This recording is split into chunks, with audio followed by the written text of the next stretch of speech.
Today we're going to have a look at value for money when procuring off a panel. Hi, it's Simon here from Shrewd. We provide commercially astute people to the Commonwealth to help the Commonwealth successfully deliver value for money projects. Okay, so value for money when you use a panel. So this is an extract from the ANAO or one of the ANAO's reports into value for money and using panels.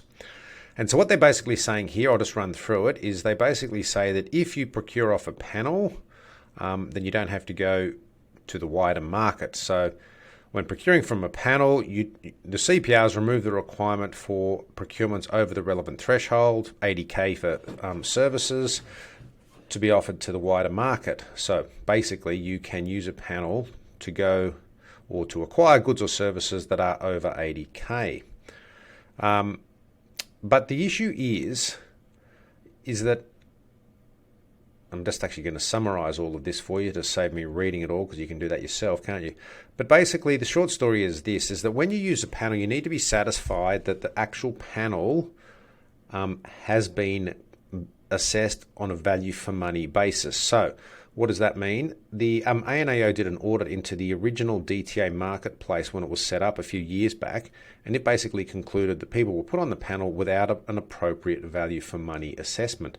And so what that means is, while you can sole source directly off a panel, in this article and from this extract, the ANAO is saying, yeah, you can, but you need to be sure that there was an appropriate value for money assessment done when creating the panel.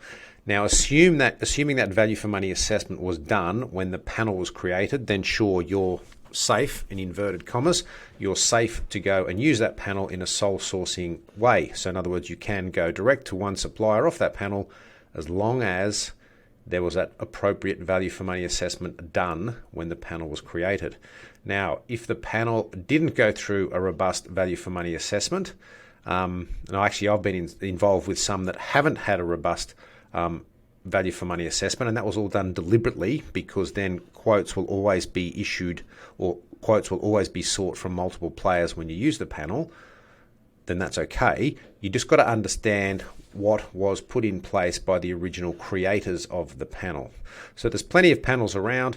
Many agencies piggyback off other panel providers, other agencies that have set up panels. So the AFP have quite a good one, the Capability Support Services panel, that's used by a lot of other agencies. So all this article is basically saying, and this is not in relation to the AFP, this is just a general comment, but when you use a panel, if you want to sole source, you need to be satisfied that an appropriate value for money assessment was done or conducted when that panel was established. And assuming it was, then you can tick the value for money box, so to speak. Because don't forget, you're spending public money. This is all about the public having some assurance that that money is being spent appropriately. Okay, hope that helps. That gives you some ideas about using a panel and value for money. If you have any questions, feel free to get in touch. Simon@shrewd.com.au. Hope that helps.